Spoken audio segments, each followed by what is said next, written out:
Hey, what's good, everybody? It's your boy Tony Max. Y'all know I do it to the max. Coming back at y'all again with another fantastic episode of Truth to Life, where we discuss real life issues that affect real life people in real everyday life. So in today's issue, guys, we're going to discuss a topic about God will not help you get a husband unless. So I hope you got your pen and your pad. You ready? Come on, let's get it. Okay, ladies. So many of you guys, so many of you ladies, you think the first thing that you do when you see a lot of the videos or the responses or anything about us addressing black women in black relationships, about how and what you need to do to secure you a black man, a black husband, and you guys are, well, yeah, I ain't got no man right now because God gonna bring me a husband. God gonna bring, and yeah, that's true. He will, but God will not bring you a husband unless. That's how he works, and I can show you that in his word. Matter of fact, let's go straight to his word. Let's see what God has to say about it himself. We're going to go to John chapter 14, verse 15. Verse 15, he's saying, if you love me, keep my commandments. That's what his word says. His word says, if you love me, do what I tell you to do. And then we skip down to verse 21. He says, he who has my commandments and keeps them, it is he who loves me will be loved by my Father, and I will love him and manifest myself to him. Now we go down to 23. Jesus answered and said to him, if anyone loves me, he will keep my word, and my Father will love him, and we will come to him and make our home with him. Verse 24. He who does not love me does not keep my words, and the word which you hear is not mine, but the Father's who sent me. Just saying. So guess what? You know what God's word is saying? What else he says? He says that you will respect your man. So guess what? If you're not respecting black men, if you're not submissive, like God's word saying to women, submit to your husbands.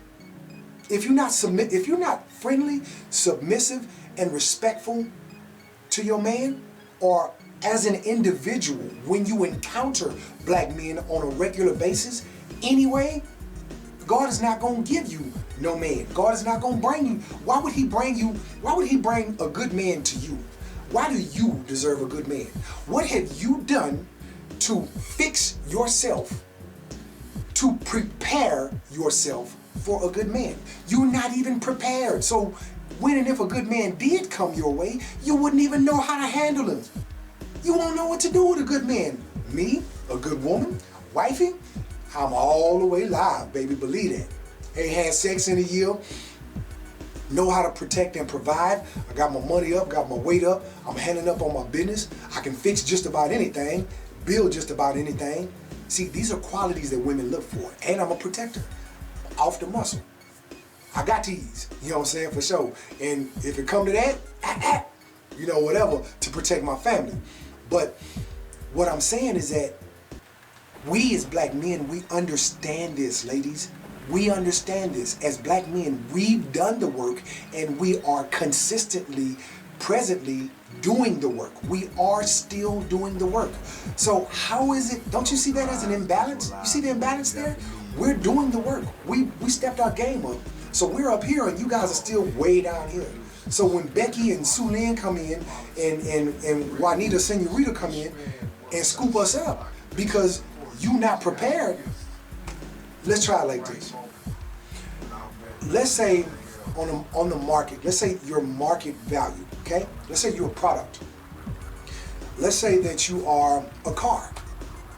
Now, I'm on a car lot, okay? I'm looking for cars. And I'm the man and I want to buy a car. So what kind of car would you be? Now, you can be any kind of car as long as it's a nice car. I'm cool. I ain't doing too much tripping. As long as it's reliable and it does what I needed to do, I'm cool. So as I'm looking at these other cars, I'm looking at this white car over here, which is Becky. And Becky got rims on her and she live and, you know, everything is good, but it's cool, but that's not really the kind of car that I'm into. And I see this other one here with Juanita Senorita, and I see that she's this little old beige looking car, And she cool. She got some nice little rims on her too, and you know, she good. I'm liking it. Matter of fact, you know, she got the blades on her. She good. I'm like, all right, that's cool. Now I test drive both of them. Both of them are cool, but I'm not really into them. I see this one over here. Ooh wee, boy, it's live. Got the nice rims on it like I like it. Perfect little body style, everything, right? So I test drive it, and it's cool, but when it's not responsive. When I step on the gas, it's not acting right. And then it kind of stutters when I try to take off, and it's a few other transmissions kind of tripping. And look, what I'm gonna do? If the only 3 cars on that lot is the beige car, the black car, and the white car, what are my options? My only options to choose from a rational, logical, reasonable perspective is the white car and the beige car. Well, gee, why you say that, Tony Max? Because they're the only ones that are working right. They're the only ones that function properly the way that a vehicle is supposed to respond. So when I step on the gas in both of those cars, I'm good. Transmission, I put that boy in the drive, it go. Black women, it's stuttering, and I gotta step on it. Don't nobody wanna be dang.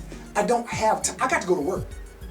So if I'm looking for efficiency and responsiveness, the more intelligent choice. Notice I said the more intelligent choice. Sure, I love black cars. Black cars are what I prefer, and I've always had black cars, but I'm out of time. I don't have time, that kind of time anymore to go fixing nothing, and I'm not trying to do it. I'm trying to get in and drive. So what car am I gonna choose? What car are you gonna choose? Let's say that you're a black woman, you're a sister, and you ready for a husband. You put in the work. For those of y'all, not very many of y'all have done this, but for those few of y'all that have done that, and you looking for a car that works, you on the car lot, what you gonna pick? If the black car ain't responding right and you got transmission problems out, they can't even sell that car. It's not even that. Matter of fact, they're gonna take that off. Oh, I'm sorry, sir. Sorry, ma'am, we didn't even know this car had all these problems. We finna take this off and put this in the shop. The only cars you got to choose from is this beige one and this white one. What you gonna do? You see what I'm saying? Or no, I'll fix it myself. Now, see, that's the problem. Some of y'all have been, I'll buy it anyway at a discount and then I'll work on it, I get it fixed. Now, that's just, it's not an intelligent investment of your money. Well, you know what the money is in relationships? It's sweat equity. So it's not an intelligent investment of sweat equity, relationship money, you guys, for black men to approach sometimes, let alone marry, but to even approach a black woman because of the sour expressions on a lot of y'all face. You're not friendly. The way that you stand, your posture, the way that you conduct yourself. What if a guy is just watching your interactions at work and he's just kind of like in the background, but he's a handsome guy and he handles his business and he's in the market for a wife and he's a good husband. He's prepared himself, done the work, and he's looking at you. How you handle and interact with other black men at work. You see what I'm saying? Or at the laundromat or anywhere in the store. Somebody is always watching or keeping tabs on you. So when you, like y'all be, you just, man, it's just sad, and more of y'all sisters need to step y'all game up. I'd have scrubbed them, because y'all ain't scrubbed them right now. Y'all are straight up scrubs, straight up. You got a million tattoos, don't know what I'm gonna do. You got a whole sleeve of tattoos down. There are a couple of guys, mostly young guys, that's not interested in marriage. Ain't even thinking about marriage because they too busy knocking something down and moving around, sowing their wild oats. So they don't really care about whatever you look like. But when you change, I did that one day. I was searching online and I just asked myself, what if I started looking for a wife? What would my criteria be? And this was like many years back, right? Just to run a little test on myself. And what I found out is that everything changed.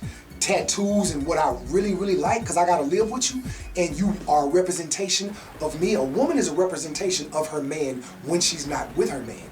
So we attract who we are. So it's like, guess what, ladies? If your only experience with men has been trash experiences, guess what that means? You're probably trash, more than likely. Go look in the mirror. If you beautiful on the outside and you wondering, looking at you, why can't I keep no man? And I know I'm so pretty and rah my nails, and You can't keep a man because you trash on the inside, shawty. Yeah, you fine as all outdoors on the outside, but on the inside, you're no good. You're rotten to the core, and don't nobody want nothing to do with you. The only thing you're good for is sex. Pound that thing down, and I holler at you. Period. All you good for is baby mama. You ain't even good for that. That's an accident. You an accident, a walking accident, and it's a shame. It's pitiful, but man, a lot of y'all young chicks out here, not y'all young chicks, a lot of y'all sisters out here, period, got that mindset. You think that you the finest thing outdoors. How you the baddest thing outdoors and you got 3 kids by 3 different dudes and you 35, 36 years old, dog? I go past them real quick. Online, when I see them, I don't care how, and it's a bunch of bad ones like that. They got a bunch of kids. It's too late. You're out of there. You better go find you a dude that's really, you really better do some work. You can't afford to have no standards. As long as, is he a man? Is he breathing? Do he got a job? Is he at least willing to go to work? Okay, as long as he got those 3, come on, please, let's get married. You better try to get you a husband. Cause the saddest thing to see is an old woman alone. And when you over 40 and you're a woman, you're an old woman. The way that men see you in women years, you're elderly. You're out of there. You're not even relevant to the dating market anymore. So I mean really from 35 and up, you're out of there. You ain't good for nothing. Yeah, who can't get sex? Anybody can get sex. But can you get the ring? So, hey, I just want to share that information with you. I know I hurt your feelings. I know you're mad, but y'all got to start paying the money that it costs in a relationship to maintain a relationship, because everything needs to be maintained. Cars need to be maintained. Houses need to be maintained. Children need to be maintained. Ourselves need to be maintained. So you saying everything else on this planet needs to be maintained, but your relationship is supposed to be the only thing that doesn't need maintenance? Think about the logic.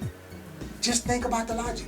So if you're not willing to put in the work to pay the money, then don't get in a relationship in the first place. Just go ahead and have sex. Do what you do. No one cares anyway. The only women that we care about as black men that are in the market for a wife, we care about those black women that are willing to put in the work. Outside of that very narrow box of women, the rest of you are irrelevant. You're nothing but sex bags. You're a walking box. That's all it is. You just got a box and somebody gonna knock you down. Probably got STDs up the wazoo and all that other stuff, or baby mama you're not even relevant. You're not relevant to the dating market. No one cares about you. The only people that care about you is maybe yourself, and you really don't even care about yourself because you're not willing to do the work. Anything worth having is worth working for. So if looking good is worth having to you, it's worth working for. If having a good relationship is worth having to you, it's worth working for. If having a good husband is worth having to you, and a good family is worth having to you, then it's worth working for. Why is it that everyone else has to do the work, but you're the only one that's so special that you don't have to do any work? That's not how it works. So you'll buy a dog and die alone. And if you're not willing to do the work with a dog, he gonna run away too, or a cat. Don't even matter. No, everyone is gonna run away from you. Everyone and everything, because you're not fit for relationships with humans or animals. Now, that being said, I hope you guys learned some things today. I hope you understood properly. Thanks for coming to the channel. Thanks for the continued love and support. Trying to get to that first 1,000, man. Get them subscriptions coming up. I appreciate the love and the support. In the upper right-hand corner, if you're on your laptop or your PC, you'll see there's a bar that has a bunch of little links, ways to support the channel. And if you're on your phone or your tablet, you can also support the channel where it says show more at the bottom up under the video. Click on that button and the ways to support will be there as well. Yes, I do R&B music. I got my music coming up. Be patient with me. You guys will be the first to know. Until next we meet, hey, thanks for the love and support, you guys. Peace and progress.